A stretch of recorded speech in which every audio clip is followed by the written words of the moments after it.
Time is a strange thing. It's not just a ticking clock or a calendar on the wall. It's something we feel, something we experience. But lately, for many of us, time feels off. Hours vanish into a void, days blur together, and weeks slip by without leaving a trace. It's as if we're living in a world where time moves differently, and the culprit might be closer than we think. For years, we've been told that time flies when you're having fun and drags when you're bored. But what happens when the very tools designed to entertain us, our phones, our screens, start to warp our perception of time? Researchers at MIT and Stanford have been digging into this phenomenon, and what they've discovered is both fascinating and unsettling. It's not just that we're losing track of time, it's that we're experiencing it in a fundamentally different way. Our brains are wired to process time through moments of focused attention, like building a story, one memory at a time. But our devices have introduced a new kind of attention, micro-attention.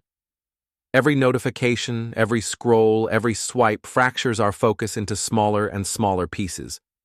Here's the kicker. Neuroscientists have found that it takes your brain about 23 seconds to fully engage with new information. But the average person switches their attention every 6 seconds. That means your brain is constantly starting but never finishing. It's like trying to read a book while someone keeps slamming it shut every few seconds. The result? Fragmented memories, a distorted sense of time, and a growing feeling that life is slipping through your fingers. Think about it. When you look back on a vacation, you can recall specific moments, the sound of the waves, the taste of a meal, the warmth of the sun. But when you try to remember what you did during your last scrolling session, it's like trying to recall a dream. That's because your brain wasn't fully present. It was stuck in a loop of fragmented processing, never fully forming the memories that make time feel real. This isn't just a personal problem. It's a generational one.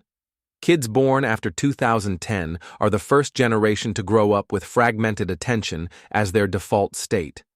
Their brains are developing differently, and we're already seeing the effects: rising ADHD diagnoses, increased anxiety, and difficulty focusing. The way we interact with technology is literally reshaping our minds. But here's the good news. Your brain hasn't lost its ability to process time normally. The system is still there, it's just being overwhelmed, and once you understand how it works, you can take back control. The key is digital mindfulness. Using your devices in a way that supports your brain's natural rhythms instead of disrupting them.